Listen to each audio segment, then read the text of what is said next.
Do people in Canada have cable, like other people? We keep this up in the playoffs. I don't care. And at Chili's. Is it a Chili's? At Kyle's? Achilles. Finally. You don't know that? Fuck you!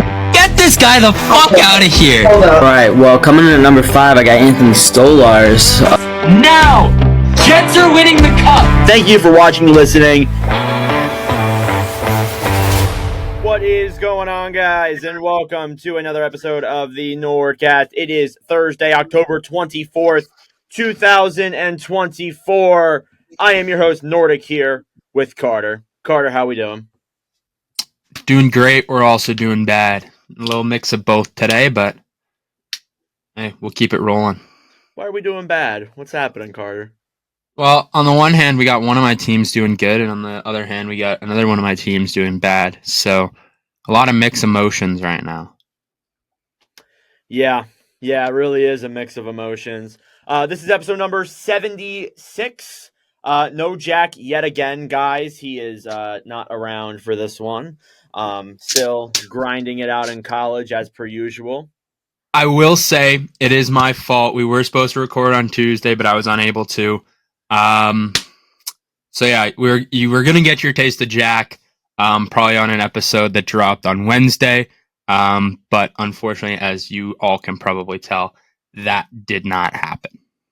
Yeah, that definitely did not happen. So we'll see when the next time Jack is on. Maybe next week, maybe not. We shall see. But anyways, let's get into our regularly scheduled program. So we'll start off with the Frozen Frenzy. Carter, first off, did you watch any of the Frozen Frenzy? No, I had hockey and I was unable to. And I heard it was good though. There was a lot of good games, but there's also a lot of snooze fests and blowouts. There was a lot of good games, but I would say that this year's Frozen Frenzy, this is the only one that's happening this year. I looked and tried to see if there was another one, but there is not. So apparently, Carter, would it surprise you that the numbers from last year are better than this past year's? It's worse. It got worse this year. Yeah, I kind of figured. So the average of the Frozen Frenzy games lowered from 2023. The show that they were doing on ESPN, I believe, was down 57%. So I'll read a little bit more into it here. So ESPN's triple header averaged 381,000 views, down 11% from 2023, which is 430K. The Frozen Frenzy Whip Around show from on ESPN2 averaged just 83,000 viewers from 8 p.m. to 12 a.m. and down 57% from last year. Through 13 games, ESPN and TNT Sports were averaging 431,000 viewers this season, down 29% from this point last year, 600K. It's important to note that the NBA opening night was also on Tuesday, yet still, these opening numbers to start 2023-24 are very poor for the NHL. So, Carter, let me ask you a question. Why are the numbers down? NBA. The NBA is still the premier outside of the NFL. The NBA is still the most premier sport in America. In Canada, it's still hockey. Hockey will reign supreme for as long as it's around. But you can't compete with the NBA opening. It's hard. If it was like a regular NBA slate on like a Tuesday, maybe you could compete with them and put up even or even better numbers than the NBA, but you're not competing with them on opening night. It's like if the NBA did this on a Thursday night for Thursday Night Football opening NFL. It'll never happen because the season starts earlier, but it'd be pretty much like that. Numbers would be down in the NBA and it would not touch the NFL. So it's just because it was opening day. Bad scheduling. It just kind of sucks that, this is like supposed to be a big thing for the NHL, and it just wrong day, wrong time, wrong place. And I would hope that the numbers before the first NBA game tip-off were doing pretty good. But I don't know what those numbers are because they only track it from the start, but I would assume that NBA kind of took a huge chunk of the viewers there because it's the NBA. Yeah, not smart. It wasn't very smart to do this on NBA opening night, even though there were only like 2 games. There were only two Yeah, games. there was 2 games, but it doesn't matter. It's the NBA, and Yeah. anytime you get LeBron James in an opening day, it's destined for greatness somehow. And Too. And they just won the championship. So yeah, and Boston was playing too, and yeah, it was just not the best scheduling, I will say, but I mean, there's not much you can really do with that. now, staying on this topic, Carter, let me ask you this question. There are some people who deal with the issue of blackouts. Are you one of those people who deals with those regional blackouts sometimes? Yeah, 100%. I was trying to we were trying to watch I think it was on Canadian Thanksgiving. We were trying to watch, I think, a Ottawa game or something, and it was on TSN 5, which is only in Ottawa. So we can't get those games, obviously, which sucks, because when there's hockey on and it's the only game on, it's what you want to watch. And it sucks for viewing, but at the same time, I understand it. Right. As far as for the Frozen Frenzy, I have no idea. Most of my streaming, whenever I'm watching games, typically is not legal, but that is neither here nor there. But yeah.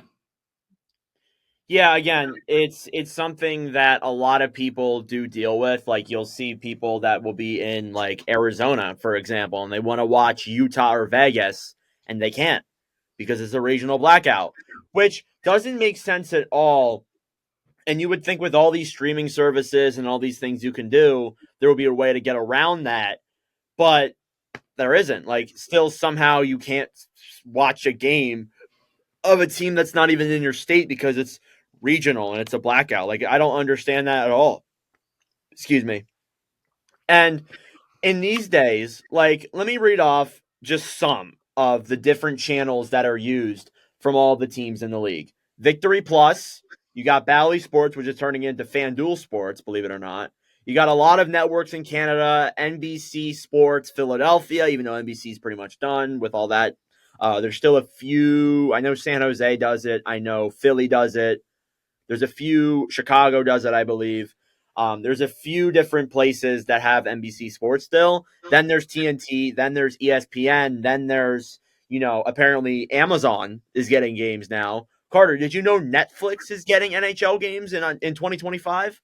Like, yeah, the amount of money that people are going to have to start pouring into streaming services. This isn't even just an NHL thing. This is like a sports thing in general. Like, I was like, in order to watch every single NFL game this year through all the different subscriptions that you will need, it was going to cost you like $1,000 or something like that, or like $100 a month. Let's just call it $1,000 or something. It was ridiculous. It was like $600, and it's like, I'm not spending $600 to watch games like this. No, I hate it. It sucks. Like, I get that it's hard with all the regional games, and especially when you have, 32 teams, it's hard to get every game national. You're not going to do that, right? But obviously, but there's got to be a way that you can get every game at least on one.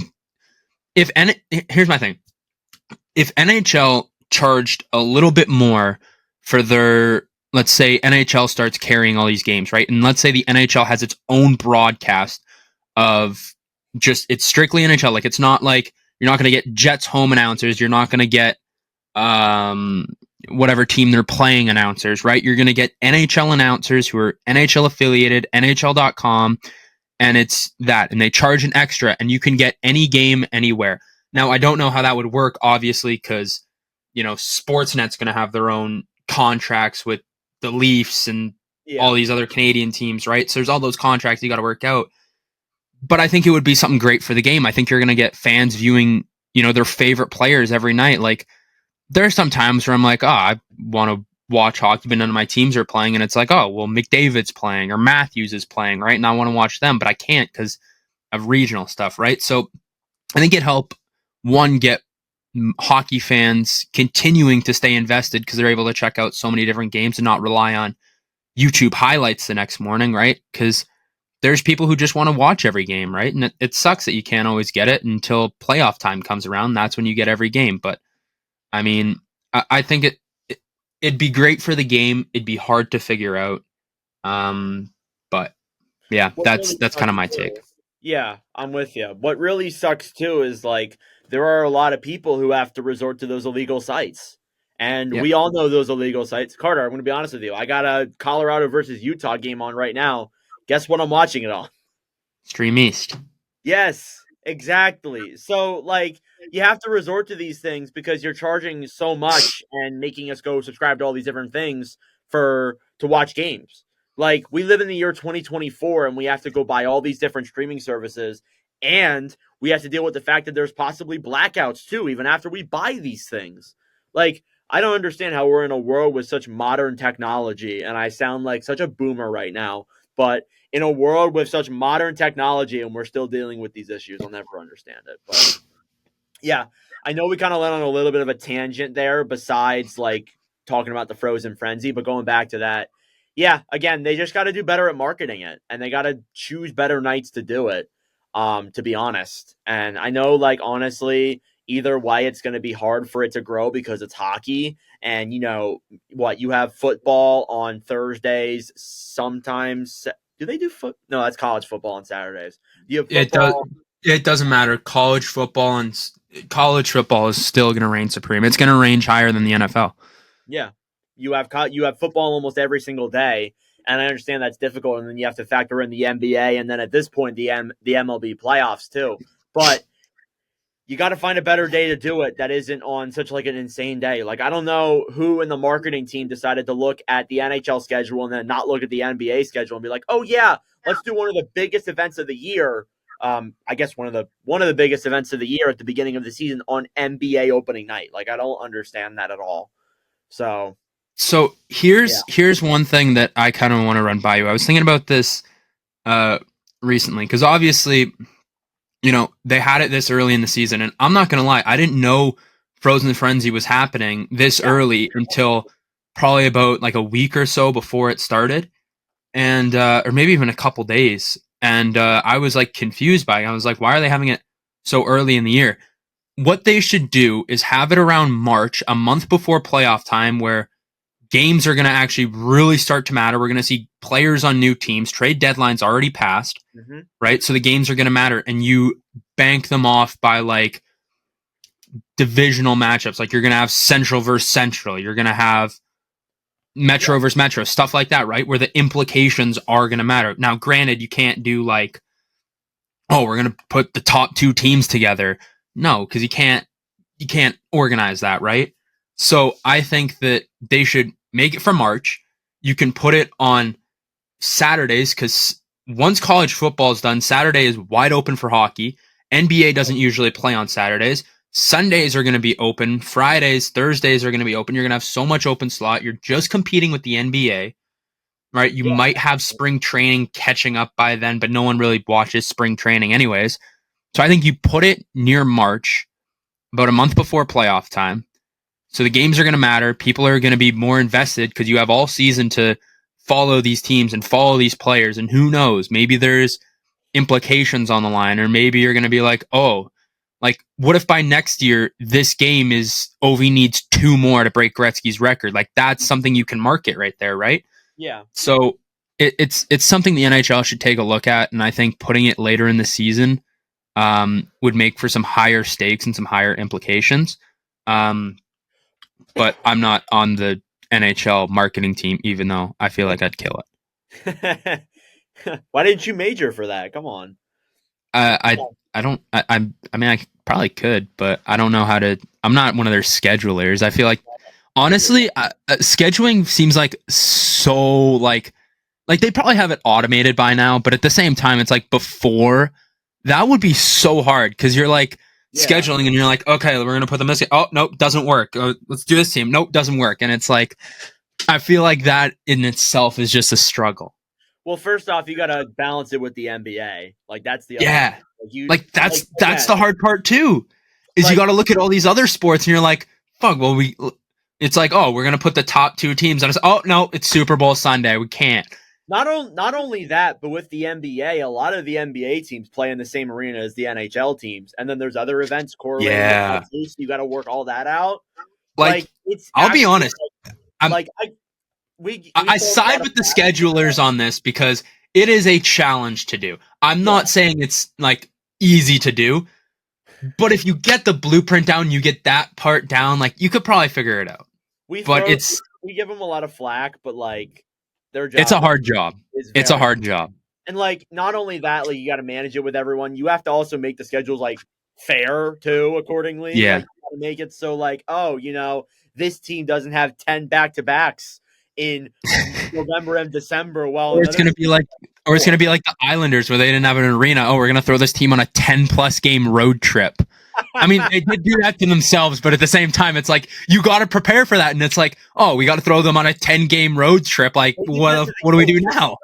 They did that to the Yotes with Mullet. Like, they didn't play their. Yeah. Remember that? That was like our first year of NordCast. They didn't play their. First game. Well, didn't it happen to the Islanders recently too? Yeah, when they first got UBS, I remember like they were a little bit delayed. Yeah. I remember they went on like, what was it, 21-22, where they went on like that massive road trip. Yeah, they were on like 10+ game road trip. And I'm like, dude, like you think about it like at the time and it's like, dude, but like, it's like, damn, that sucks. But then you look at it from a scheduling perspective and you're like, holy fuck, we got to put these guys on a 10-game road trip. Yeah. So again, we give them a lot of flack, but Carter, going back to the Frozen Frenzy as we tracked off again, how about you just put in multiple of them? Like you put in one at the start of the season, you put one in the middle, then you put one at the end. Like I love your idea with putting one towards the end because imagine with like a few days to go in the season and you have so many, you have like, let's say like we have the Metro battle last year, like with Pittsburgh and, you know, Philly and all that, and them fighting for it. And then you have that fight in the Central with Vegas battling with St. Louis and the Kings battling for that. That's Pacific, not the Central. Nice one. Well, I meant West Wild. I know what you mean. Yeah, but like again, like imagine you had all of that implication lying on one night. You would get a ton, and especially too because the NFL's not going on, the NBA's not, or well, the NBA is going on, but that's all you have to compete with. Like, come on, like I don't understand them sometimes. It feels like they take the lazy route instead of going the actual smart way. But again, we're not schedulers, so we can say all we want, but we're not. I get to sit here and say everything behind a camera and a mic, and I don't have any repercussions in the real world so far. Yep, no consequences. All right, let's move on from that, Carter. Let's talk about the Philadelphia Flyers. All right. This is something that it's a touchy subject. It's a touchy subject because this team has been very frustrating through the first couple of games. We saw last year this team, and even like in years before that, like Carter, I don't know if it's just me, but I feel like in previous years, the Flyers always got off to a good start. No matter what season, whether we were ass or we were good, we always get off to a decent start. Like, we would always be okay for the first couple of games, not this bad. So they currently stand at a 1-5-1 record. They have 3 points. They've only won one game, and that was their first game of the season in a shootout, I think. A shootout. I think it was a shootout. To the Vancouver Canucks. Was it overtime? I don't even know. But I'll look. Keep talking. Yeah, so that's their only win this season. And I think that is absolutely, like, insane to me. Every other team except for the Sharks and the Predators have at least one win this year. And the Flyers, nope, they are amongst those three teams. So, yeah, Carter, we'll go game by game in a second, but how are you feeling so far this year? There's a lot lacking on this team right now, and I think we're seeing it. We're not getting the goaltending that we should. I mean, I can't really say much on like the young guys. Like, obviously, I didn't expect Jet Luchenko to come in and produce at a high level right away. I was honestly shocked he made the team. So I'm not expecting much from him, but I will say I'm upset with Tyson Forster. He hasn't looked very good. He's got 2 points through 6 games. He was actually healthy scratched in their first game against the Washington Capitals. Joel Farabee looks like he's taken a step back. He's only got 3 points through 7 games. Right. Jamie Drysdale as a defenseman has not looked the greatest. He's dash 10. He had bad turnover in their first game, I think, against Washington, or maybe it was their second game. I don't know. But he's looked all right. He is coming off that injury and everything, so I'm not expecting too much from him. But our one bright spot is Matvey Mishkov, and because he's a point per game guy right now. He's got 3 goals. Like, yes, they're all on the power play, but it doesn't matter. This kid's 19 and he's scoring NHL goals. That power play is garbage, by the way. Like that was horrendous last year. Yeah, He's making it so much better. Yeah, so I don't know. This team there's a lot missing on this team. There's a lot that needs to be done. But I mean, I didn't expect them to be good this year. I did have them at 22, which looking at how this season's starting is bad. But I mean, we started good last year and crapped the bed. So maybe we crap the bed this year and end off good. So we'll have to see. But the one thing I will say is there's been a lot of people saying that Tortorella needs to be canned. Tortorella this, Tortorella that. Dude, this is not his fault at all. That. Yeah. Hmm? I was going to ask you that if you thought that Tortorella should be let go. No, no coach in the NHL could turn this team into something amazing, right? We're a young team that just, 1, needs to find an identity. 2, we need our guys to start stepping up, and there's no one who can try and force it out of them, probably better than Tortorella. So yeah, I don't think Tortorella's the problem. I don't think he's the issue at all. What's really unfortunate is that there is a chance that he might get fired, to be honest. Which is stupid in my opinion. I don't know. I feel like with the way that the 3 of them, Jones, Briere, and Torts, have worked together, like in the media, publicly and privately, I feel like there actually might be a chance that he might not get fired, but he might move up in management and they might put someone else behind the bench. Which I would agree with, too. I think that Tortorella has a great eye. Yeah. I don't know. Firing him, I don't know if I side with that because it is early in the season. Last night, I was like, oh, my God, let's fire Tort. But that was my raw reaction. Thinking about it now, getting a whole day to think about it, this team is so young. Maybe this isn't Tortorella's team because of how young it is. But I don't know. I feel like he's done a lot for this team already and already has a lot of good chemistry with these guys. I don't know why you would break that with just a slow start to the year. I will say this, though. That work ethic and that effort that we saw last season, I haven't seen that at all this year. And that might be because last year, Carter, like, we were not expected to be as good as we were. Yeah, we were not expected to be in the playoff spot by April. We were expected to be bad. And kind of looking back at that season, I low-key wish we were bad. We can get into that in another discussion. But, again, I want to say that, like, this year, us being bad, like, I had the Flyers 7th in the division. Carter, I think you might have had them 7th, too? I either had them 7th or 6th. Yeah, so you were low on them as well. I wasn't the only one. And I think that, to be honest with you, and I know there were, and I've seen people on Facebook, I've argued with them. I've seen people on Instagram. I've seen people say that I'm tired of this team rebuilding for so long. It's been 50 years and this and that. I think being bad this year is going to be the best thing that could happen to us.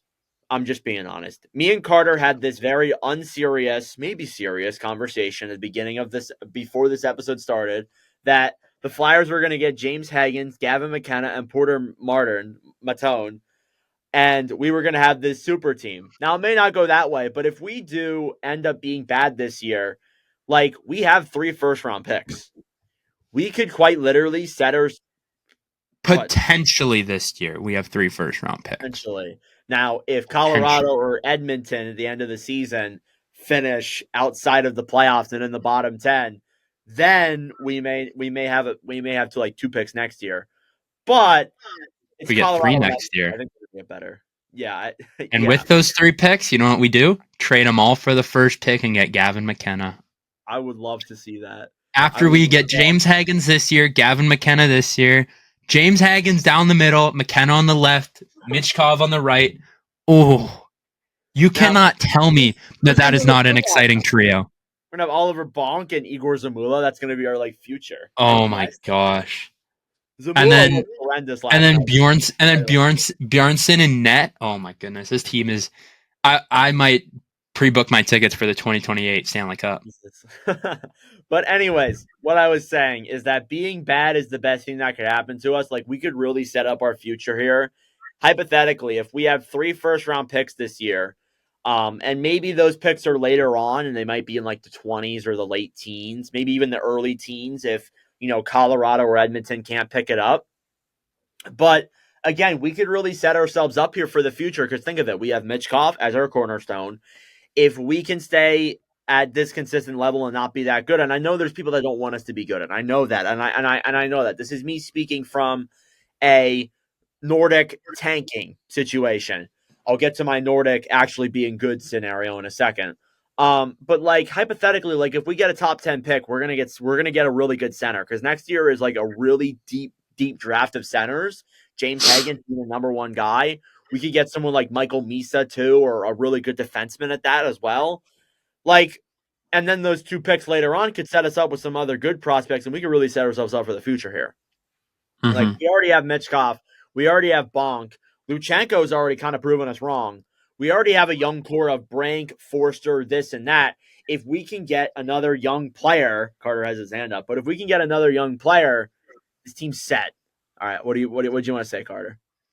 All I'm going to say is don't say prove us wrong. I was already liking Luchenko when we drafted him. You were ripping it. I was optimistic, and I said, look, this kid's fast. This kid's a great 2-way player. Well, now I believe it. Now I understand it. Now you understand. See, this Nordic, I am never letting you talk about CHL players ever because you don't know anything about the CHL. And I said Jet Luchenko was going to be solid. And I mean, he hasn't proven it in the NHL, but granted, this kid's the youngest flyer ever. He's not even 18 yet. Or is he just over 18? He is 18. He's actually, Carter, right now, he is the youngest player in the NHL playing games. So you're not expecting this guy to put up point per game. The fact that he made the team, though, is remarkable. Which is remarkable, but it's also like, shit. Yeah, honestly. It's like, I know that probably when you saw it, you're like, oh, like this is awesome. But then deep down, you're like, are we just this bad or is this kid just this good? And I think it's that this kid's just this good. He's been all right in the games he's played. He's actually been scratched the last few, which is why I think they're going to send him back to juniors at some point. Yeah, I don't think they want to blow through his 9 games. That's the thing. Yeah. So Luchenko is 18 years old and 64 days. 18 years and 64 years old. He is the youngest player in the NHL currently. The second youngest is actually Macklin Celebrini, 18 years, 133 days. So he's the youngest by far. And he's also the youngest player in Flyers history. So that is also very impressive. Excuse me, that is also very impressive as well. But again, I talk about tanking and this and that and being bad, but there are people that do want us to be good. There are people that want us to go back to the playoffs. Listen, it has been years since we've been in the playoffs. It has been almost half a decade. If we miss this year, it will be half a decade. It's been a long time. But again, I think that we give ourselves maybe 2 or 3 more years. Carter, I don't know if you can stand that. But you give ourselves a little bit more time to build up this pool. Maybe down the road we'll be good again. But again, I don't know. I don't really know why people were expecting us to be that good this year. Again, am I upset about the start? Of course I am. I want to see them play good. But from deep down as not a fan, but from a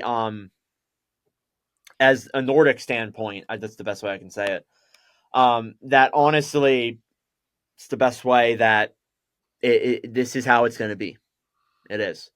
So, all right, to wrap that up, Carter, any final thoughts on the Flyers? Do you think they can turn this around? Yeah, I think that the only way to go from rock bottom is up. Do I see us squeaking into a playoff spot? No.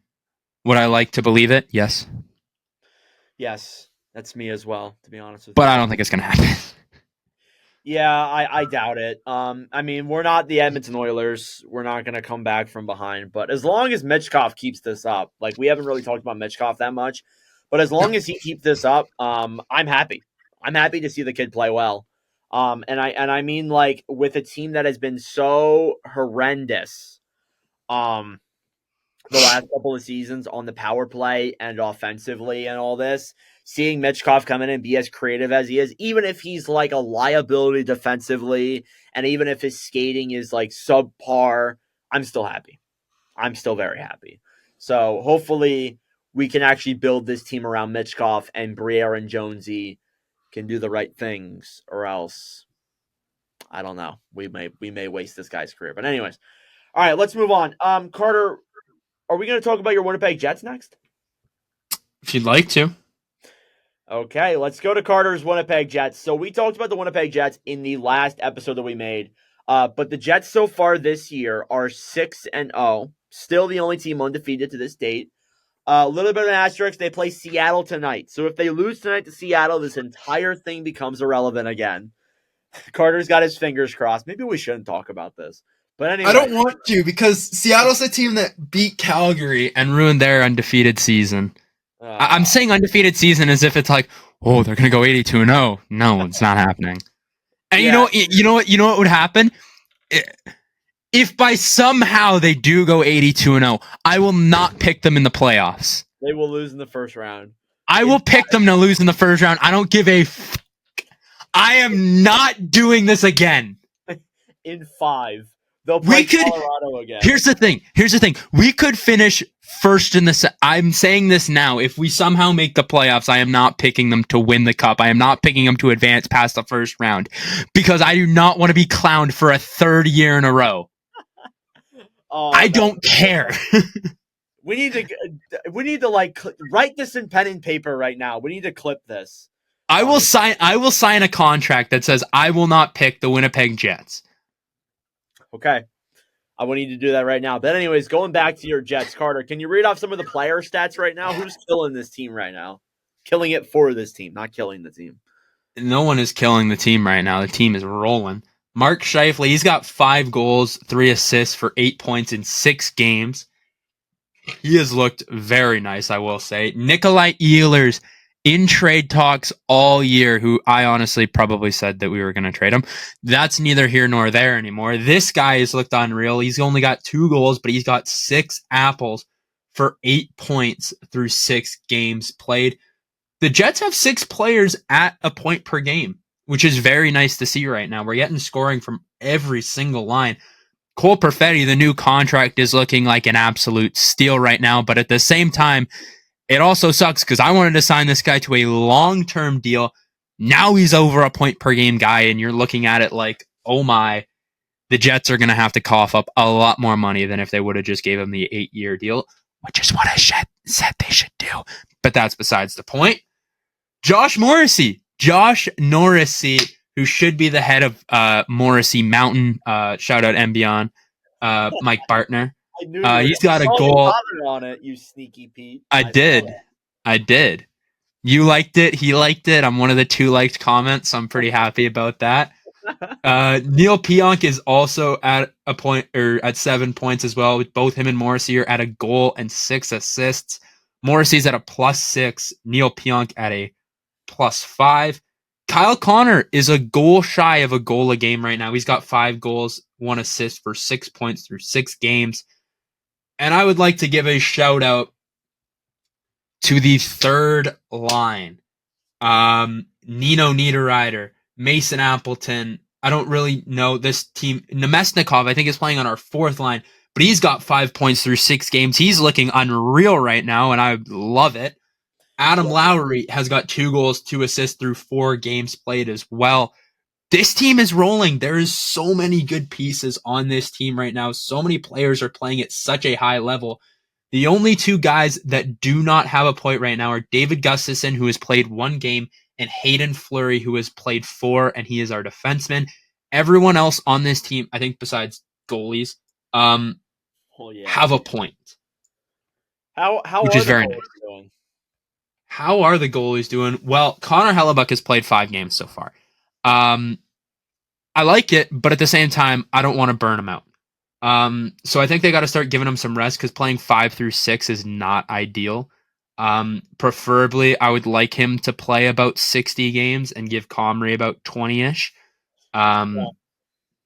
But because I think that by the time we got to playoffs last year, I think the big issue was Hellebuck was drained. He had played so many games last season and everything like that. But he is 5-0 right now. He's got a 1.4 goals against average and a 9.48 save percentage. He has faced 134 shots through 5 games. So again, you're doing the math at home.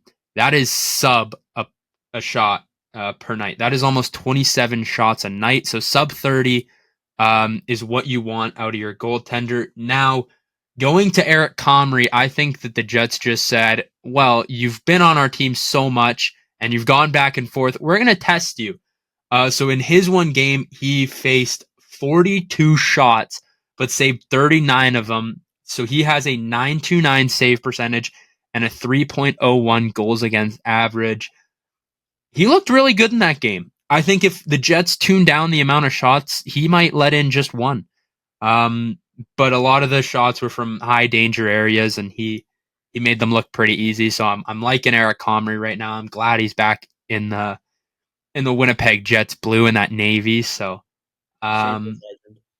yeah, there's a lot to be excited about if you're a Winnipeg Jets fan here. So yeah, I love how they're playing. The only concern that I have is that their schedule. Well, it's not a concern, but my only thing is that their schedule's been easy, which is, again, that's not a bad thing. They can't control the schedule. Again, like, we go back to the schedule makers. That's our job.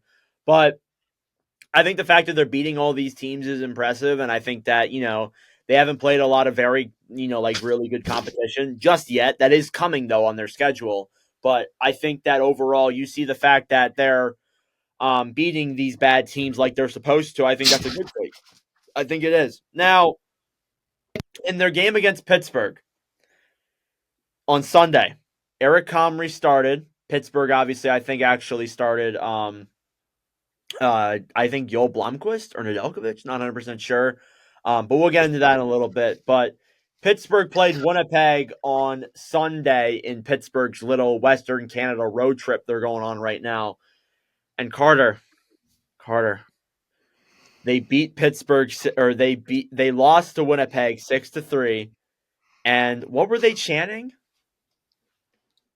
where's Rutger? Where's Rutger? Where is Rutger right now, man? That guy disappeared. How are you feeling about that? How did that make you feel? Very happy. Very happy. I think that one, that's a good thing to get out. I think we had to get that out of our system. Secondly, I think that's it's also not great because now that we've done that, Rutger didn't play. When he plays next year, if he makes the NHL next year,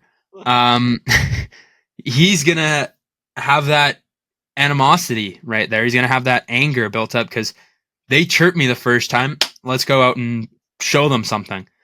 Now, I also think that's going to add a little bit more pressure onto... Oh my God, I'm already blanking on his name. Jaeger? That's going to add a little bit of pressure to Jaeger. It's like... Wow. Forgetting your guy's name. I knew what his name was. You got to let me get to it sometimes. And sometimes I can't. I think that's going to also add a little bit more pressure onto Braden Jaeger. Just because it's like, wow, they hate this guy and they brought me in for this guy because he was supposed to change them, and now I got to do it. But I will put a lot of confidence in Braden Jaeger. I love him. I'm super excited to see him in the Navy as well. But yeah, that's it's good that we beat the brakes off of Pittsburgh. So that's always fun. Yeah, for sure. Carter, how long do you think this streak's going to go? That's where we'll wrap up with the Jets. Does it end tonight? No comment. Okay. Yeah, he's not going to say anything because they play tonight, and we don't want to jinx anything. I will not say a word about streaks or anything until something ends. Something ends. All right. Well, we're gonna move on to. I think we got Pittsburgh up next, or is Minnesota up next in our plans? Nope. I mean, we could stick in. I guess we kind of jumped from Metro to Central, so we'll jump back to the Metro here. We'll talk about. We did Pittsburgh. just talk about Pittsburgh. We did talk about Pittsburgh situation. So Carter, we're not going to really talk about Pittsburgh as a whole. I want to talk about that goaltending situation. So let's talk about Tristan Jarry. Carter, can you read off Tristan Jarry's stats for me this year? Oh, could I ever? We talk about bad goaltending here. Look no further than this goaltending group. So we got Tristan Jarry. He's played 3 games. He started in all 3. He's got 1 win, 1 loss, pulled in another one. Yeah. Now, he has a 5.47 goals against average, an 8.36 save percentage. Now, here's all I'm going to say. In 3 games played, I don't know when he got pulled in that 1 game, probably second period or something like that. But he has only faced 73 shots. Now, let's bring this back to math. That is about 20. That is if he played every single game, that is about 24 shots a night. I'm still impressed with how you can do that in your head. Thank you. Oh my god. Right?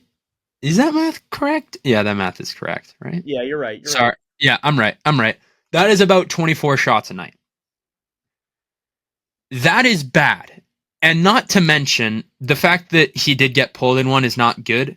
When you're going up against 24 shots a night, you better let in 1 or 2.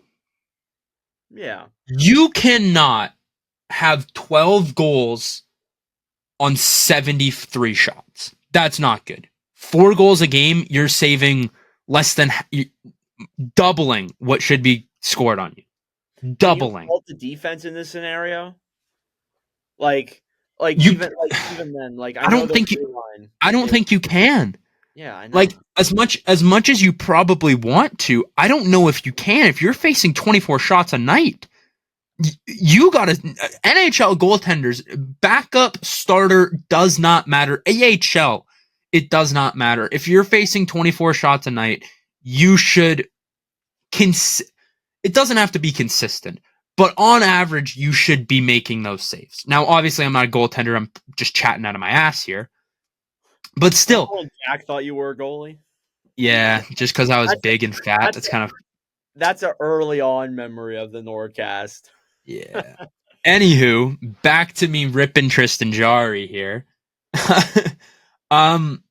Yeah, he did not look good. And as a goaltender in general, professional, consistently, if you're facing 24 shots a night, one of those should probably be a shutout. Yeah. Another one of those should be a 2-goal performance. And then whatever else, maybe you have a bad game, right? Right. But when it's consistently bad and you're putting up a sub 850 save percentage, his is a sub 8.4 right now. Yeah. Through facing 73 shots, that's bad.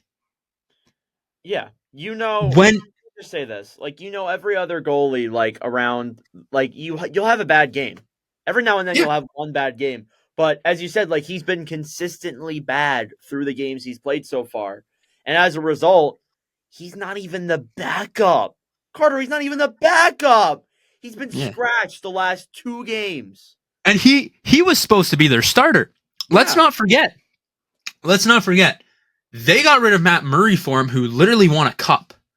He won a cup there. Now, granted, Matt Murray has not been great in Toronto, but he's dealt with injuries and all this other stuff, right? Yeah. But they gave up a Stanley Cup champion goaltender for him. And granted, he was all right through the start. He looked decent. He was like, oh, maybe he could be good. No, he's not. He hasn't been good. Joel Blomqvist, on the other hand, he's been really good. Yeah. I've liked what I've seen out of him, and he's faced over 30 shots a night. Yeah. He's been consistent. Again, Penguins, the blue line, you look at that, it's not that strong. Like, I mean, come on. Like, Carlson and Letang, like, those guys are... It is still- more of an offensive blue line, I will say. Yeah. It is more of an offensive blue line, which doesn't always help the goaltender, but still, I'm going to take it back to the shots every time. And I'm going to say this. Even though we're saying that he's been consistently bad, there's probably a percentage of these goals that he's let in that has been at fault by the blue line. But the reason why a goalie is there in the first place, for some of the reason, is because these defenders are going to make mistakes sometimes. They're going to have a play that screws up, and sometimes they're going to have to rely on their goaltender to make a save. Even in those situations where you're facing shots from the point and you're facing shots from like what seemingly is impossible angles, you're relying on saves from your goalie.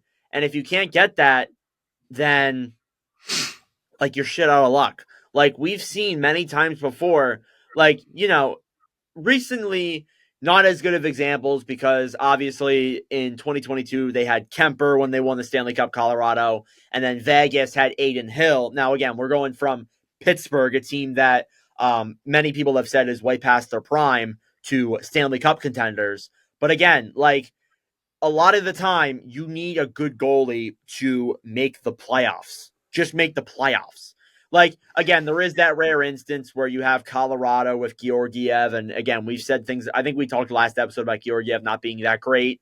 But again, you need at least a solid or a good goaltender to get you into the playoffs and even further than that. And Tristan Jarry, I would even say, like, Carter, I know you said that he was okay for a stretch. I would say even before that, like, he wasn't that great. Like, do you remember that play in 2021 against the Islanders? Like, yeah, I don't know. I'm talking like when they made the switch from Matt Murray. Yeah. I think it was clear Tristan Jarry was going to take this team, but then he kind of had a season of good, and then that was it. Yeah, by the way, Carter, they just signed him. Yeah, not great. They just signed him. They signed Jarry to what is this? Let me read this real quick. They signed him to a 5-year contract worth $5.3 million. And I originally said, I'm like, okay, well, maybe if he's running tandem with Nedeljkovic, maybe I could get behind that. But you got this guy for the next 4 years now. It's a horrible look for Tom Wilson. And on top of that, acquiring Erik Karlsson last year, which didn't work out for the team either. Like, they are really on the verge of missing the playoffs for the third straight season. Like, they are in a really not such good of a spot. Again, there's a lot of runway left in this season, but again, like, you see how Jarry's played so far, doesn't make you very faithful, to be honest with you. So, yeah. All right, let's move on from that to, I think we got the Minnesota Wild up next here now. So the Wild, we're going from a team that was not so good to a team that has actually been pretty impressive in Minnesota. Carter, they have not lost in regulation yet. Yeah. They are I think they're one of 2 teams or 3 teams to not have lost, they're one of 4 teams, to not lose in regulation just yet. But not only that, Carter, they have not trailed in a single game this season. Now, what I mean by trailed is that they have not been losing at one point in a game in regulation at all this year. And never mind. So, little bit of an right now, a little bit of a disclaimer.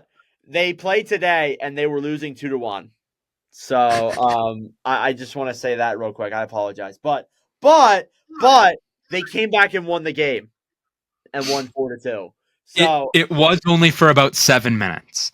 It was. So they were trailing for a little bit, but trailing for 7 minutes through 7 games is like still really impressive. Yeah, that's still terrific. Even it's no 6 games and 0, but it's still impressive. Yeah, it's still very impressive for sure. Again, they're 4-0-2. They have 10 points. They are actually second in the division, only 2 points behind the undefeated Jets. Carter. No, they'll be tied with them now. Oh, are they? Yeah. Ooh, they are. I didn't refresh my page. Yeah, they're tied with the Jets now, so they're 5-0-2. Sorry. Carter, how's this team doing on the score sheet? honestly really good. I think we all kind of the top two guys I feel like are guys that we kind of expected. Kirill Kaprizov. I mean, this is hang on. If I refresh it, will it show? It probably won't update for the stats from today's game. So let me add some stats from mainly the top guys. So Kirill just had a 3-point night, so that pushes him up to 13 points 13 points in 7 games. He's got 5 goals, 9 assists. Matthew Boldy, who has looked very good so far, he's got 10 points through 7 games, 4 goals, 6 assists. Matt Zuccarello, he got an assist tonight, so that puts him to 8, 4 goals, 4 assists through 7 games. And Marco Rossi has been off to a very nice start, and he continues his point per game as he gets an assist tonight to put him at 3 goals, 4 assists through 7 games played. I'll be honest, those guys have been looking really nice. That top unit right there has looked really good. Joel Eriksson, he's looked solid. I think he was injured for a little bit. Because he's only got 4 games played, but he did get a goal tonight for 3 goals, 1 assist through 5 games played. The team's looking really good. Brock Faber, he's still their best defenseman. He was wearing those his headshot is probably one of the best in the NHL right now with those little glasses. Oh yeah. It's really something to look at. Did he get a point tonight? That is he did not. Nope. That took so much time for me to figure out. He did not. But he does have 3 assists through 7 games played. Still very good for a defenseman. Yeah, this team has looked really good. I think really shocking a lot of people. I sadly did not have them in my playoffs. I dug into the Nashville hype train. Regret it now. I really like this Minnesota team. I think that every single year I've always thought that they're just outside of that playoff spot, and I think that this year they kind of have that. Boldy's taken a next step. Brock Faber's going to have taken that next step. Marco Rossi has looked unreal. Matt Zuccarello, guy does not seem to know how to regress. Yeah. I don't know what it is. He is like Sidney Crosby, just doesn't regress. He's really good. Now we're going to head over to the goaltending here, where we're seeing the young buck in Philip Gustafsson. He has been exciting to watch. He is already putting himself in a great case for the Vezina right now. He is. He really. Granted, we are only 7 games into the season. I'm not saying he's my Vezina favorite right now. Let's throw that out the window. Yeah, I want to add to that before you read his stats. There was a lot of talk this offseason from a lot of people saying that there was a chance that they were going to move Gustafsson to get Wallstedt in there. There was a chance that was going to happen, but they didn't end up going that way. They're going to keep him. And then obviously it's Marc-Andre Fleury's last year as well. But read off them stats, Carter. Yeah, so we'll start off with Philip Gustafsson. He's got 4 wins, 1 overtime loss through his 5 games played. He started in all of them, obviously. He's got a 1.4 goals against average and a .951 save percentage.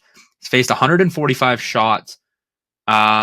And then he's stopped, obviously, 138 of them. So the defense has been playing really good for him, under 30 shots a night on average, which is very nice. Not to mention he does have a goal under his belt, which is always something you love to see from a goaltender. Yeah. He does have a goal, that's right. We talked about that last episode. Yeah. So he's looked really good. He's really making himself a case for the Vezina right now.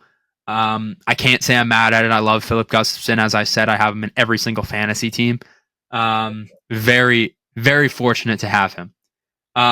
Marc-Andre Fleury, kind of the opposite story.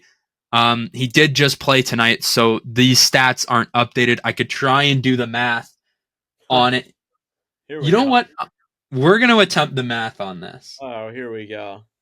Welcome to Nordic, another math lesson with Carter. I'll let you kind of talk about the goaltending here while I do this math. Yeah, so I mean, again, there was a lot of consideration of bringing up Wallstedt because Wallstedt's had really good numbers with Iowa in the AHL, and they were really talking if Fleury was going to retire this year. Or last year I had a feeling that they were going to bring him up, of course. But again, I think that you see Gustafsson playing this well. If he can keep this up, like next season, they could have a really like goaltending duel between Wallstedt and Gustafsson, and maybe Wallstedt will have like that Yaroslav Askarov situation where he's like, I don't want to play for this team if I'm not the starter. But again, that's a whole different scenario there, obviously. But yeah, again, I mean, like the goaltending looks interesting and it looks very good, even though it is early. And I do want to say that it's early, so you don't really know how it's going to be. All right. My math is complete. Here we go. So he currently has. This is with the updated stats of the game. I don't have his goals against average because you need to like calculate time on ice and all this other junk that I don't have the time to do right now. That is way too much work. But I would probably say he's at about a 3-4 or a 3 straight. We'll call it 3. He's at a 3 goals against average and a 900 save percentage, pretty much rounding. So he's been all right. He's been pretty good. He faced 34 shots in his first game. He faced 25 tonight. So on average, he's facing about 30 a night. But he's an older goalie. You're not going to expect too much out of him. He's kind of serving as that backup and that mentor role for Philip Gustafsson as well. But I think they're setting themselves up for the future nicely in Minnesota. Because you're going to have Philip Gustafsson, who's been mentored by Marc-Andre Fleury for the last 2 to 3 years. And not only that, as soon as Wallstedt comes in, probably next year, you're going to be able to have Gustafsson mentoring him, who learns under Marc-Andre Fleury, probably one of the best goaltenders of all time. So yeah, I think that they're setting themselves up nicely in this goaltending situation. So yeah. Carter, I want to ask you this question when you were talking about Fleury. I highly doubt you have seen this, but I want you to go look in the Snapchat group chat right now. Have you seen this Marc-Andre Fleury t-shirt that the Pittsburgh Penguins are selling when they play Minnesota October 29th? I had not. All right, I sent it in the group chat. You can go take a look. I see it. That's nice. I like that. It is pretty clean, and I find it weird that they're doing this after he's been off the team for so long. Obviously, because this is definitely his last year, so it makes sense. This must be his last game in Pittsburgh, and they're doing it would be for sure. It would be for sure. Great marketing by the schedulers. Again, that's not in their control, but yeah, again, like going back to Minnesota, like they really do look pretty good. And again, we'll see how long this streak lasts. Again, like streaks are kind of a thing, like, you're always wondering, oh, when's it going to end? Is it going to end soon? I don't know. We'll see. But again, I think that Minnesota's off to what is a pretty good start, especially since last season they started off in not a good spot. So it's good to see them playing good out of the gate this season. All right. Last team that I want to talk about before we get into news and wrap up this episode, the Washington Capitals. So we probably could have done this after we talked about Philadelphia, but we're going to wrap up with Washington here today. So the Capitals, look like an absolute wagon right now. I got to be honest. They look really entertaining. They are actually third in that Metropolitan Division with a 5-1 record. They have 10 points. And they are, I believe, 8th in the NHL. They were 5th earlier today, but they aren't now. Again, they look just unreal right now. And this is a team that a lot of people doubted at the start of the season. They said, a lot of new players. And last year they were kind of, they still got into the playoff, this and that. Detroit should have made it over them, but they look good to start the season. They're playing pretty good teams as well. They played Vegas, Dallas, Jersey, and they beat all of them. And then, of course, in a back-to-back home with Philadelphia, they beat them in both times. So I don't know if that's much of a flex because Philadelphia is trash, but, And anyways, all right, Carter, I did a video on the Capitals today, but read off that stat line because, man, there are a lot of players who are playing really good on this team right now. Yeah, so a guy I kind of mentioned around playoff time last year, I said Dylan Strome was going to carry this team. And in the playoffs, they got pumped, but I was still high on Dylan Strome this year. And he's looking unreal. He's looking like that second or third overall pick that he was in 2015. He's got 3 goals, 6 assists for 9 points through 6 games played. He's their leading scorer right now. A guy that not a lot of people had on their radar, but I've kind of followed his career a little bit. I got his rookie card one year, and I was like, I'm going to start following this guy. And Connor McMichael, he's looked unreal. He's looked really good. He's got 3 goals, 5 assists for 8 points so far through 6 games played. He's looking really good. A guy who is now making a case for Team Canada in the Four Nations, Tom Wilson. Wow. I am shocked to see him at number 3 in the points. He's got 5 goals, 1 assist for 6 points. I checked. I made sure they did not mix up him and Ovi. But John Carlson as well. He was riding a 5-game point streak, as well as Dylan Strome.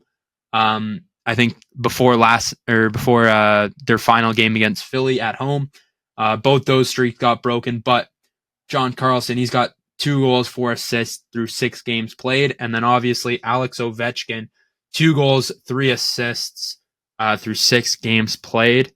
And then one of their new guys, Pierre-Luc Dubois, who I am quite familiar with. He's got 1 goal, 4 assists for 5 points through 6 games played as well. He's also got 10 penalty minutes. Yeah. How about Chikrin?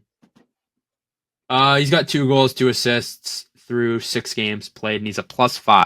That trade looks terrific right now.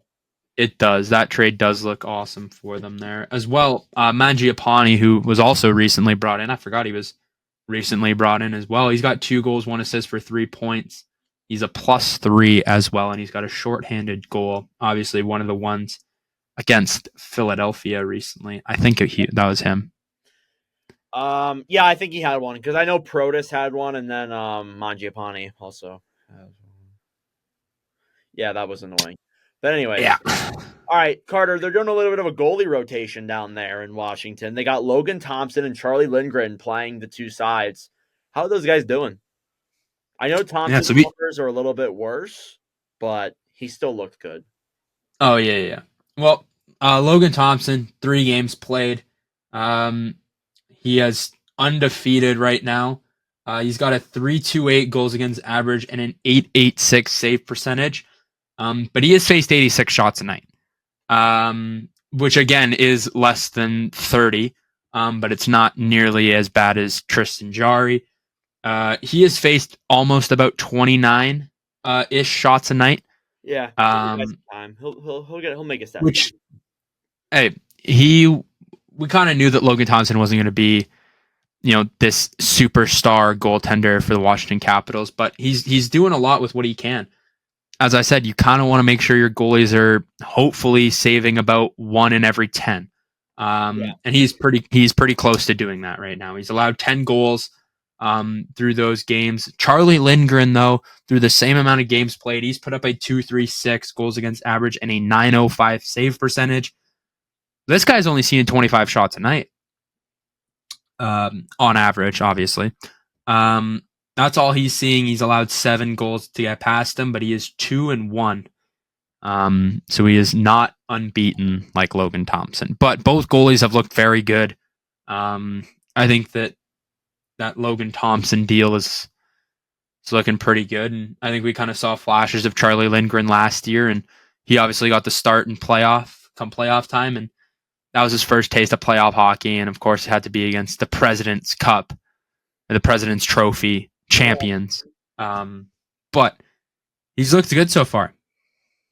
Pretty clear they want to run a 1A, 1B type situation there in Washington, and I think that it's worked out very well for them so far. Again, like, they're playing good teams, they're playing bad teams. They seem to be beating all of them right now.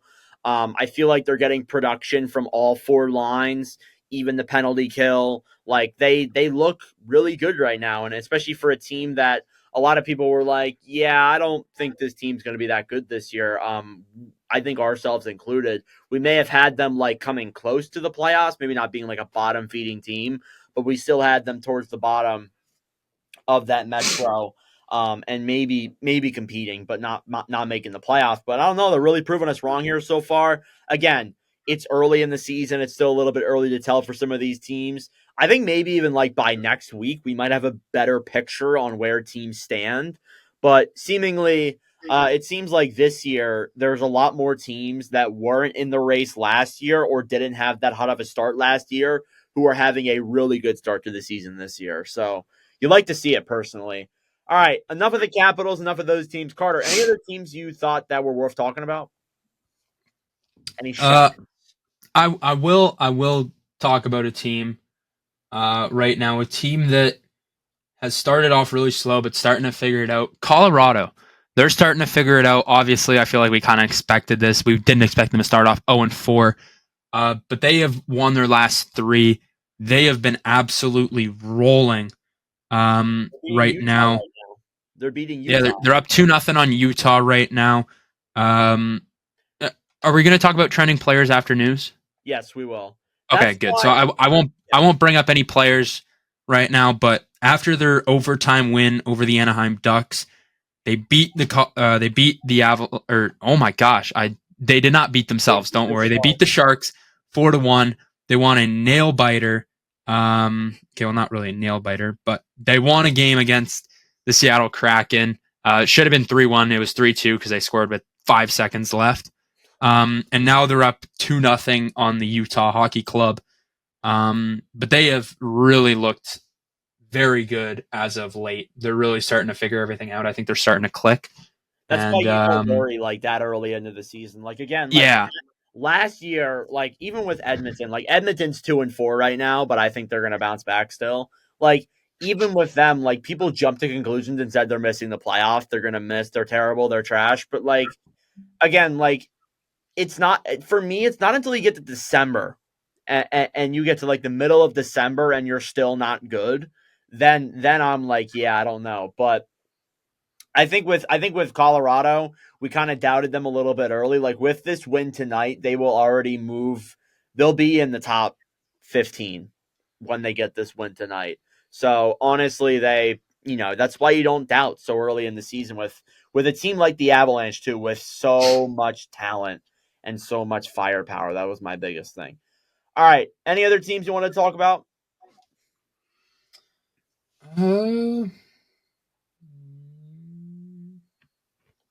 Vancouver's gotten hot. They've won 3 straight. Yeah, Vancouver looks good as well. I did see St. Louis. St. Louis looks very good. I realized St. Louis does look pretty good. Rangers have won 4 straight as well. I think they're losing tonight, or I think they lost tonight. Actually. Did they? Yeah, they lost tonight against Florida. Okay, well, scratch that. Yeah, they lost their first in regulation. All right. Anyways, let's move on from a little bit around the league. Let's go do some news around the NHL and hockey. So Carter, I want to start off with the Four Nations tournament. Have you seen the jerseys? I have. All right. I'm going to send them to the group chat again. I know you've seen them, but I want you to give your trash or cash. I guess we're going to do it that way. Trash or cash for these 4 NHL Four Nations jerseys. So we'll start off with Canada. Carter, kind of describe it a little bit since the viewers can't see it. Yeah, it's like a very well drawn out maple leaf. It's got a lot of detail to it. Just kind of Canada in like a kind of cream color. I like this jersey. I think it looks pretty nice. I think it looks pretty clean. I will say, I wish that they did the white World Junior one that they have, because that jersey is one of my favorites in international hockey and just in hockey in general. I'm a big fan of it. I think it looks pretty good. I'll give it a cash. I like it. All right. How about the USA one? Very bland. It's got the USA just written on it, some red and white stripes. Carter, I got to be honest with you, though. I don't know if you feel this way, but I feel like it's bland, but it still works. It's bland, but it's clean, though. That's the thing. Yeah. It's kind of basic, but it looks all right. I wish they would incorporate... Oh my gosh. I wish they would incorporate kind of more of like a stars and stripes type look to it. Yeah. like something with a little bit more pop to it. But I mean, hey, this still looks pretty good. So I'll give it a cash. I think I give all these jerseys a cash, but those ones are clean. Word. All right. The Sweden jerseys with the 3 crowns. Now, Carter, one thing you may not have noticed is that on the shoulders or on the sleeves of the jerseys, it's actually the Sweden flag. Let me see if I can pull up a better picture that I can show you. But I saw that on Twitter somewhere, and I was like, "Oh boy, that is clean." Yeah, then that's really nice. I was gonna say this is like a basic Sweden jersey, just with like a bigger 3 crown on it. But it looks really good. The Sweden jerseys always look good. I don't know.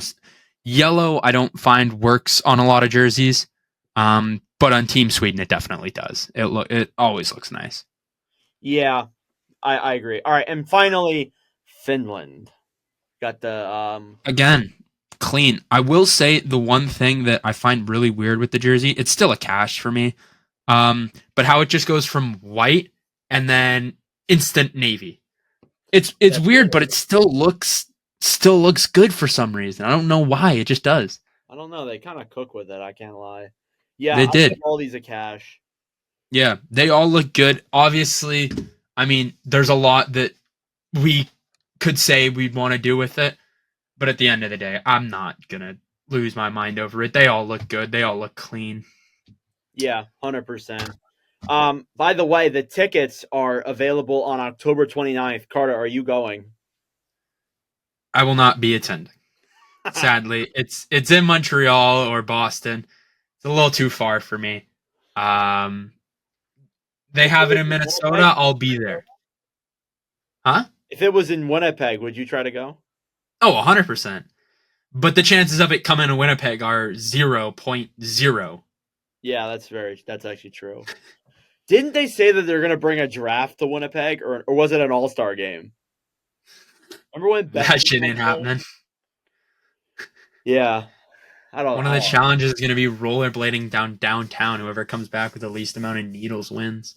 Oh my god, that's insane to say. Moving on from that, Shea Theodore signed a 7-year, $7.425 million extension with the Vegas Golden Knights. Carter, I think this is a great deal. You get him locked up to basically a 7x7. I think that's terrific. I don't know if you have any thoughts on that, but it's a great deal for me. I love it. I like Shea Theodore. He's been a defenseman that I feel has been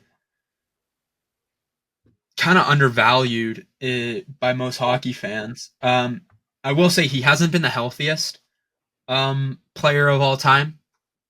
That's my only knock on him. He hasn't been the healthiest of all time. He played 55 games in their cup season. He played 47 last season. But this year he's played 6. But in those 2 seasons, he put up 41 in their cup year, 42 in their post-cup year. And right now he is at 7 points through 6 games. I love it. I love Shea Theodore. I'm a big fan of his game. Yeah.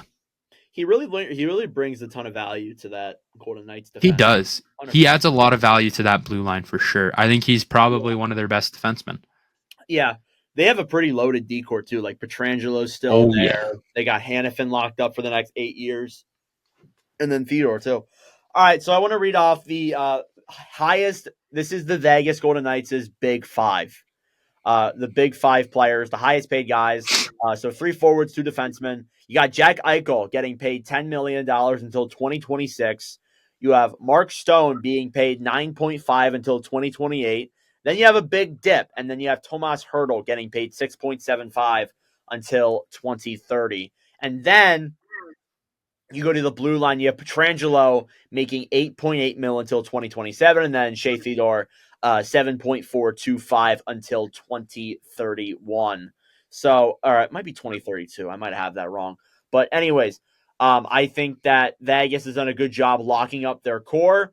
We'll see how it is in the next few seasons. But again, I think that it's good how Vegas is locking up their big name guys. Let's move on to something else. A few injuries Robert Thomas is out with a fractured ankle. He will be reevaluated in 6 weeks. So big loss there for St. Louis. He's a really good, consistent forward for them. Eric Goodbranson is out long term. The club did not announce a timeline. He will miss a significant amount of time. We know he will work extremely hard during his rehab and will continue to be an important part of our leadership group. Additionally, Sean Dursey and John Marino are reportedly months away from returning. Dursey's out 4 to 5 months, and Marino is months away from returning. So that is 2 big blows to Utah's blue line, and especially since they're losing to Colorado right now, it's not a very good look. And their goaltending hasn't been exactly that good either, to be honest. Paul Maurice has signed a contract with the Florida Panthers. Again, cup-winning coach. We know what Maurice is capable of. I don't really think there's much else to go into there. Jake Neighbors, going back to St. Louis, signed a 2-year, $3.75 million deal. I love this deal for Neighbors. Neighbors last year had a pretty good season, scored a few goals with St. Louis in his sophomore year. Carter, I don't know how you feel about this, but I think this is very good value in what is a bridge deal for sure, but in a world where the salary cap's going up, getting a guy who I think, had 20 goals last season for the Blues at under $4 million is pretty impressive, I would say. For sure. All right, and then last piece of news, all right, actually 2 more things. Oliver Ekman-Larsson was fined for an interference call on Jake Gensel. He was fined $5,000 for it. Now, Carter, have you seen the OEL play on Gensel? No, but I'm assuming you just sent it to me. I did just send it to you. That's exactly what I asked. Oh. He does attempt the reverse hit. But he's not he goes for the reverse hit, he catches him in the face. I wish I could see a better angle than that. It looks like his elbow's a little bit back too. Yeah. But I don't know. It's definitely a fine, I think, but not a suspension, but definitely a fine. Yeah, I think a fine is fair. And then lastly, the final piece of news that I have here, unless if I find anything else beforehand. Carter, have you seen the Vitek Vanacek jersey that has been going around social media? The one where they misspelled his name? Yes, that's exactly classic fanatics, man. So apparently in a game, it was a few days ago. I think it was against Colorado, actually. Vitek Vanacek's name was spelled wrong on his jersey. Now, Vanacek's name is spelled Vanecek. The name on the jersey was Vanacek. I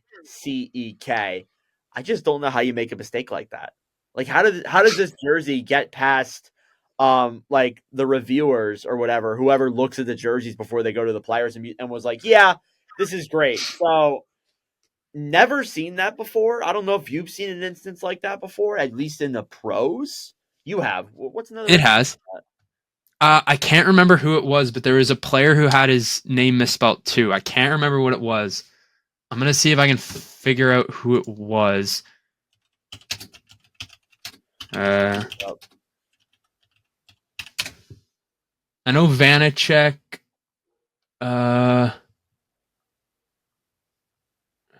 All the ones. There's a website dedicated to this. What? Get out of here. Okay, well, not really. It's just like, okay, never mind. This is not very good, but it's recent. I have no idea. There was another player. I can't remember who it was. It's happened before. That's the best we can say of it right now. I think it was Chason. Seth Chason? Yeah, Chason has been misspelled. Okay. It was CHAI instead of CHIA. Yeah. I don't know. It's happened before to where I'm not surprised where it happens, but it's not Fanatics' fault. It's the people who did the jersey for him misspelled. Yeah, it kind of is, to be honest. It's a little ridiculous. All right, Carter. Trending players. I got one. Yes, I got one.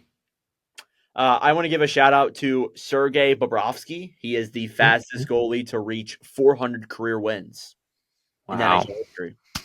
Only took him 707 games played. He is also the first Russian goaltender to reach this milestone. So a nice little trending player there for you. That just happened. That's cool. That is definitely impressive. Yeah.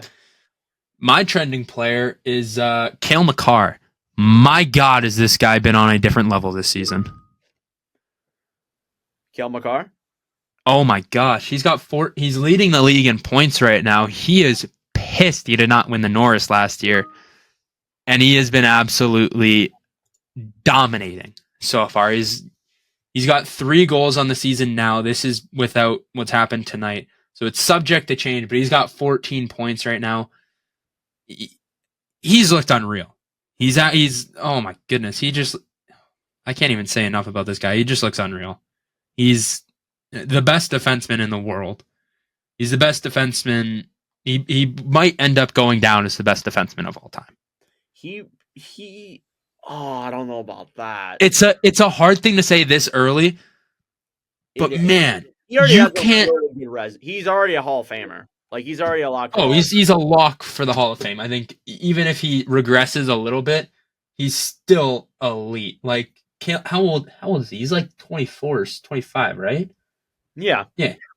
He's okay. Well, he's about to turn 26 years old. He turns 26 on the 30th.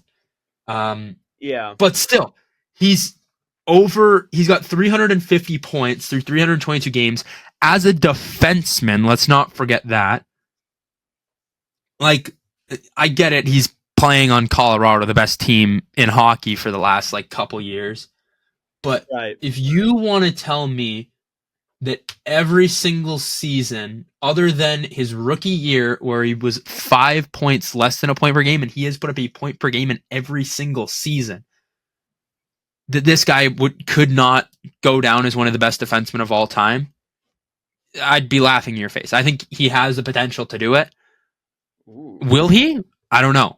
My take is maybe we'll come back and look at this as the podcast is still going, but Cale Makar will end up probably going down as one of the best defensemen of all time. Probably. He looks in that way. Like, he's going to win at least, I would say, 2 more Norrises. He already has a cup under his belt. He has a Conn Smythe. At least 2 Norrises. Just like he looks, he really honestly could become the best defenseman of all time. Someone just walk in on you? Yeah, my dog. Oh, hello. Oh my goodness. All right, I got a trending player. Scared me. I'll let you do your trending player. I gotta deal with this thing. Trending dog is Carter's pup. So trending player, but not in a good way, is Zach Hyman. There have been a lot of references on Twitter of people referring to him as secretly James 007 Bond. He had 0 goals, 0 points in 7 games played. Hyman, especially last year, he had 50 goals last year. Seeing him be scoreless through 7 games played is not a great look, I must say. So overall, that is not a good look whatsoever for him. All right, Carter, do you have any other trending players that you thought of? I'm trying to think. I know there's one that I'm forgetting. Ooh, I got one. Carter. Go. All right, so this one's not in the NHL. He's actually in the Western Hockey League. He is the 2027, 2027 NHL projected number 1 pick. Is it Landon Dupont? It is Landon Dupont. Oh my God. Today, there was a stat that came out of the CHL exceptional status players in their first 11 games. And I want to read you this list. You have Connor Bedard at number 1. Through his first 11 games played, he had 20 points. Then you have Landon Dupont with 16 points. Then you have John Tavares with 16 as well. Then Michael Misa with 15. Connor McDavid with 13. And then I think down there in faded font is Shane Wright with 9. But keep in mind, Landon Dupont is a defenseman. He is he's unbelievable. I don't know if you watch Western Hockey League games. I sometimes do. I'm not gonna lie. To be honest with you, he is a different level. He is one of the best. His skating is unreal. His playmaking ability is unreal. Like, it's ridiculous. His defense is good too. Like, it's crazy. He is. Oh my goodness. He is 100% going to be a top pick.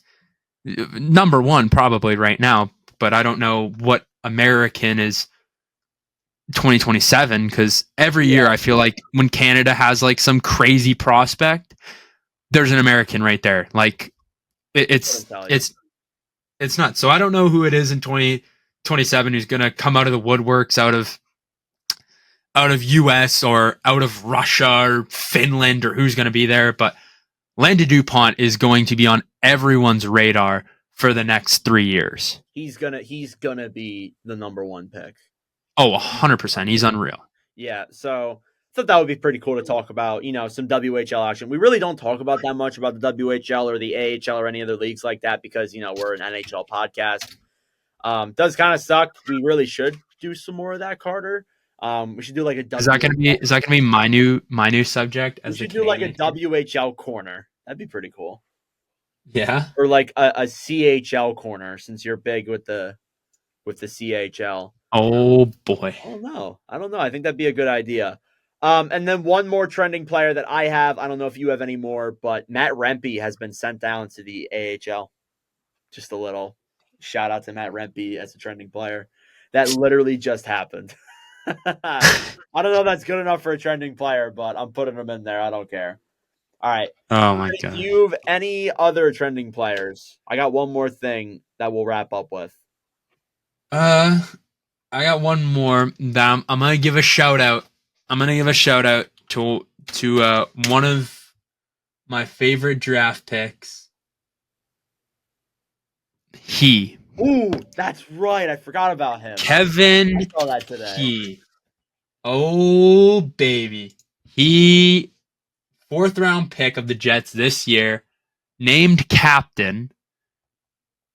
I think he's the first Chinese Canadian to ever be named captain of a junior team. I think that was the stat I saw. Let me see if I can find it. Doesn't matter. 9 goals, 9 assists through 9 games played, 18 points. Holy, and this guy was a 4th round pick, looking like an absolute steal for the Winnipeg Jets. I am happy that he is on this team.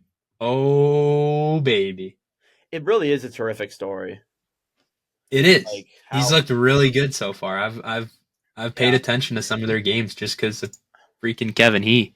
Honestly, he's Kevin Him right now. I gotta be honest with you. He is Kevin Him. He is Kevin Him. He's looking awesome, for sure. All right. Oh, I found it. He is the first Chinese-born captain of a Canadian junior team. Yeah, ridiculous. It's awesome. It's so good to see.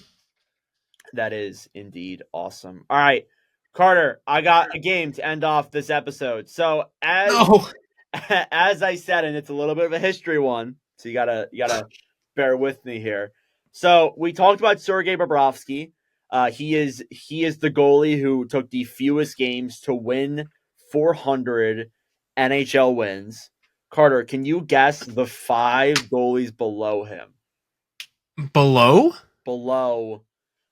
Sergei Bobrovsky, who was the fastest to win it. So I'll give you a couple hints. This is a little bit difficult. Okay. So he was the fastest? Guesses. Just list off some really good goaltenders.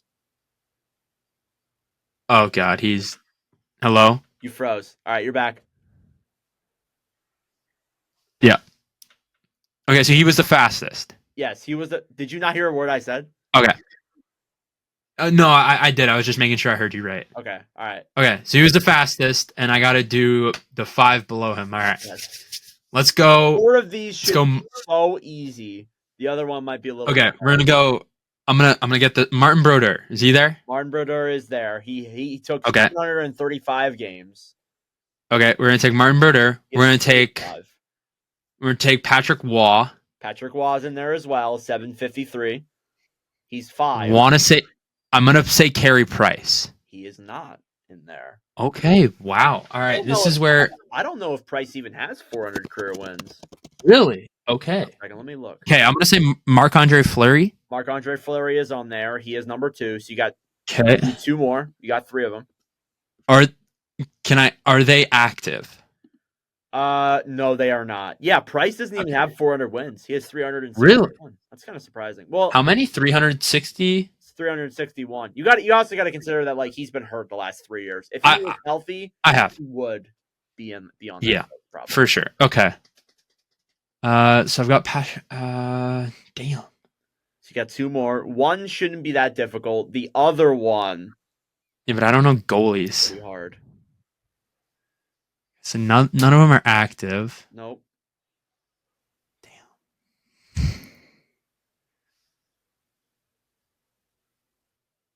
I don't know. Give me a team. I'll give you a division because if I give you the team, you're gonna know it right away. Actually, no. I'll give you the team for the one that's hard. Detroit.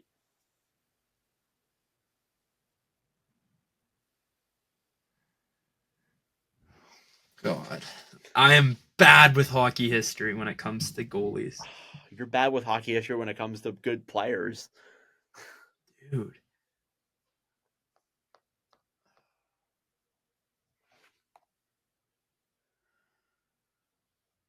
Feel like I know. Oh, I feel like I know who the goalie is, but I just can't. I don't know. You want me to give you the one? Yeah, All right, I'm gonna hate myself. Chris Osgood. You don't know who that is, do you? I know who it is, but I wouldn't have said him. I wouldn't think of him for Detroit. All right. Well, this last one you should get. He had the record previously. He hit it in 2017 in 727 games played. He is one of the best goalies Pecorine? to never win a cup. Not really. This does not. It should help. Think about It doesn't when I'm an idiot. He was one of the best. Oh, Luongo. No, not Luongo either. No? He was one of the best goalies in the 2010s. He even got his team to a Stanley Cup final at some point in the 2010s. No. You're making me. Okay, let's go through every team that. Here. I'll give you another hint. No. Okay. I'm figuring this out. We are gonna have to cut like 5 minutes of silence here. Yeah, I know. I can tell. Oh my God, Colorado's up 4-0. Ben Bishop? No, he's got a cup, doesn't he? No, not Bishop. He's also not even close to 400. No, he didn't even play. Why would I say? Let's forget what I said. I'm surprised you haven't gotten this one. I'm really surprised. This is I bad. really have this guy stumped.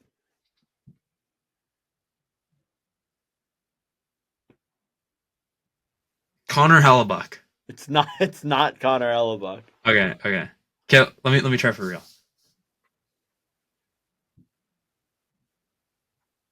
So you said he got his team to a Stanley Cup final? Yes. But they didn't win.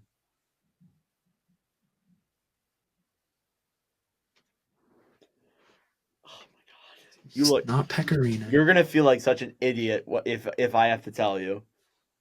You're not gonna get to tell me. You're cutting as much silence as this takes, man. Oh my gosh. Going on like 10 minutes here. Guys, this is bad. Do you want one last hint? Or do you give No. Okay. I'm figuring this out if it's the last thing I do. All right. I guess it might be the last thing you do. It is gonna be the last thing I do. I can't. Hope he has a cup. Boston. Oh, Tim Thomas would have been a cup. It's not him. It's not Pekka. Oh my gosh. Who's 2011?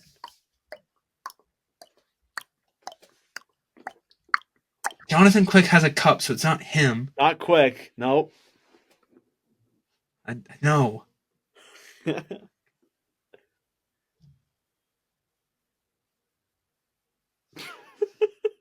This is so so bad. You're gonna feel so dumb when I tell you. How can I not get this right now?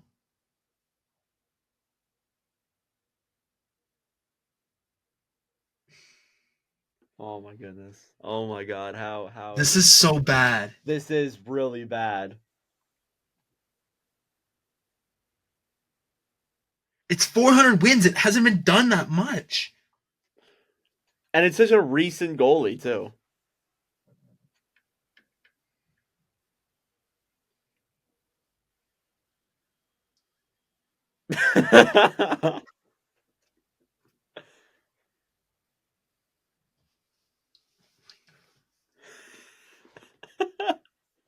Oh my god. Might have to tell the people to skip to As it. much as I want you to tell me right now, as I'm gonna rage if you tell me.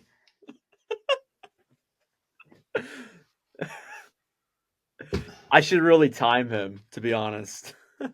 I'm thankful you're not, but I mean, you're going to after, because this is bad. This would look pretty horrendous.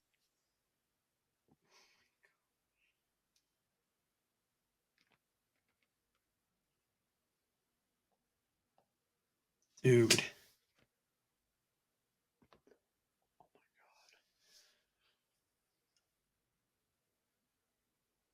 Let's go through. Jonathan Quick? No. Nope, not quick. No, sorry, I meant not Gibson, because he hasn't got to the cup. No, it's not Gibson.